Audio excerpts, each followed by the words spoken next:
Assalamualaikum warahmatullahi wabarakatuh, sahabat mata netizen. Oke teman-teman, kita akan bahas ini tentang Cina ya. Jadi Cina ini kenapa dia bisa menghasilkan, menciptakan sebuah produk, entah itu produk apapun, dan ini khususnya di bidang otomotif, produk mobil, kok bisa murah banget, jauh lebih murah dibanding kompetitor manapun, sehingga dia bisa menggeser pabrikan Eropa, pabrikan Jepang, semuanya nyingkir karena dia bisa menciptakan produk yang murah tapi cukup memuaskan dalam segi kualitasnya. Ya kadang terkenal Cina itu kualitasnya kurang ya, tapi murahnya terkenal. Kadang memang agak bermasalah di kualitas, tapi semakin kesini untuk di bidang otomotif itu kualitas ini sudah sangat diperhatikan oleh Cina ya, sehingga dia bisa benar-benar bersaing di dunia otomotif, bisa menyingkirkan kompetitor-kompetitor terdahulunya. Padahal Cina ini dulunya terkenal dengan melimpahnya tenaga kerja yang murah ya. Tenaga kerja melimpah dan murah. Nah ternyata sekarang sudah menjelma, sudah menjadi negara yang mampu menciptakan produk-produk murah ya, produk-produk dengan kapasitas besar, dia produksi banyak dan murah. Oke, apa saja yang menyebabkan dia kok bisa seperti itu, dan ini harusnya bisa dicontoh oleh negara-negara lain untuk bisa bertarung di kancah internasional.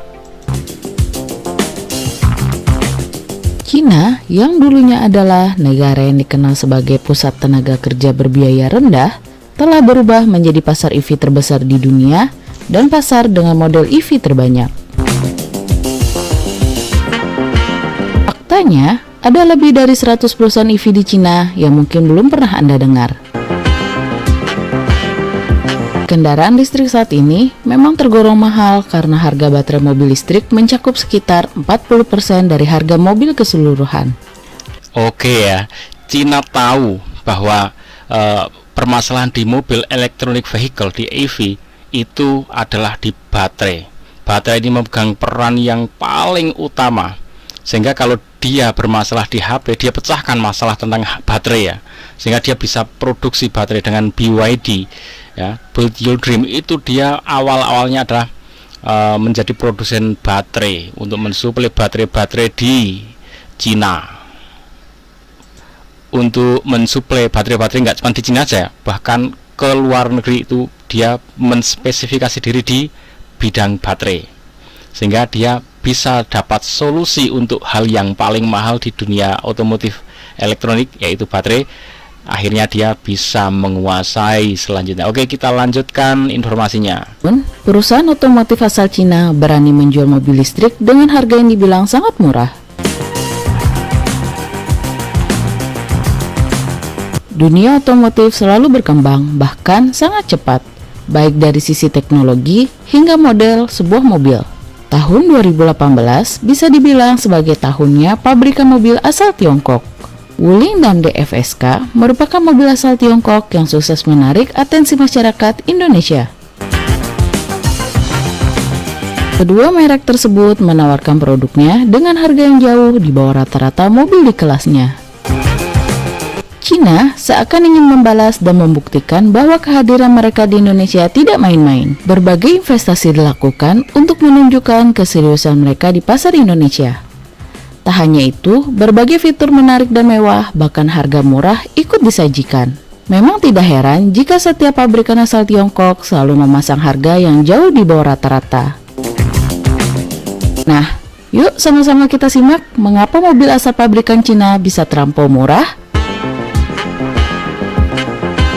Sebelum masuk ke video, alangkah baik. 1. Pasar Cina yang sudah besar. Pasarnya sudah besar ya. Seperti yang kita ketahui bersama, bahwa Tiongkok merupakan salah satu kekuatan ekonomi di dunia. Tidak heran, banyak sekali pabrik dunia yang memproduksi komponennya berasal dari negeri tirai bambu tersebut. Hal itu pula yang membuat harga mobil Tiongkok di bawah harga pasaran. Karena pasar Cina yang sudah besar sehingga tidak diperlukan lagi investasi yang besar dalam produksi barang ataupun pembangunan pabrik, sehingga efisiensi biaya dapat ditekan semaksimal mungkin. 2. Menggunakan existing product. Salah satu pabrikan asal Tiongkok di Indonesia, contohnya Wuling. Wuling baru saja meluncurkan produk terbarunya pada tahun 2018, yakni Wuling Convero. Mobil tersebut sejatinya merupakan mobil bernama Bojun 730 yang sebelumnya sudah diproduksi di negaranya sendiri.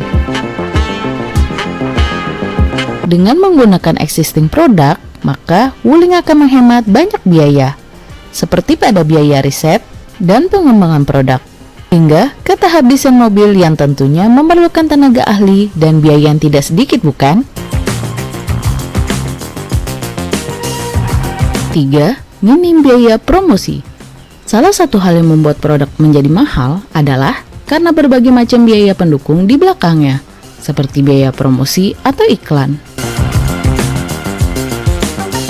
Jika kita melihat Wuling atau DFSK, jarang sekali di antara mereka memasang iklan di televisi atau di media cetak sekalipun. Hal ini tentu sangat berpengaruh terhadap penentuan harga jual produk mereka. Jadi, Cina sangat minim untuk mengeluarkan biaya promosi untuk produknya. 4. Lokal yang cukup.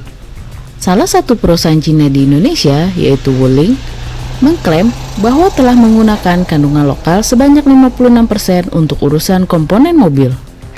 Hal ini tentu dapat meminimalisir biaya, apalagi jika komponen diambil dari negara asalnya.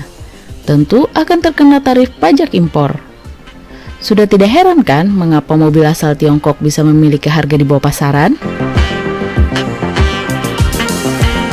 Nah, terakhir untuk sekedar informasi, Cina juga mengontrol banyak bahan yang diperlukan untuk baterai. Mereka tidak memiliki sumber daya alam paling melimpah untuk baterai, tetapi memiliki sebagian besar kapasitas kilang dunia untuk nikel, kobalt, sulfat, litium hidroksida, dan grafit. Saat ini, banyak negara yang sedang menjalin kemitraan dengan negara-negara seperti Chili untuk mendapatkan akses yang lebih besar ke tambang mereka untuk logam. Kalimat terakhir tadi sangat mencengangkan ya teman-teman. Jadi Cina itu dari bahan bakunya itu kurang dia. Dia mengandalkan bahan baku dari negara-negara lain, tapi dia mengembangkan pengolahan, pabrik pengolahan ya. Jadi kayak Indonesia punya bahan baku yang melimpah. Sama Cina, udah kamu nggak usah bikin pabrik pengolahan, nanti mentahnya aja bawa ke aku beli. Dia yang ngolah. Nanti udah jadi baterai, udah jadi barang mahal, tinggal beli ke seluruh negara, ke seluruh penjuru dunia. Itu kecerdasan Cina. Nah, ini tantangan untuk negara-negara lain, apalagi yang punya stok cadangan sumber daya alam yang melimpah. Kalau tidak berbenah, tidak mendirikan pabrik pengolahan, ya sudah, Cina saja yang akan memanfaatkan sumber daya alam di seluruh penjuru dunia itu dengan harga murah, dibeli lalu dikeluarkan lagi, sudah jadi barang nilai ekonomi tinggi, sudah dijual dengan harga yang tinggi selangit. Jadi layak kalau seperti ini menjadi rajanya dunia ya di bidang apapun. Ini tantangan untuk negara-negara lain termasuk Indonesia yang punya bahan sumber daya alam melimpah.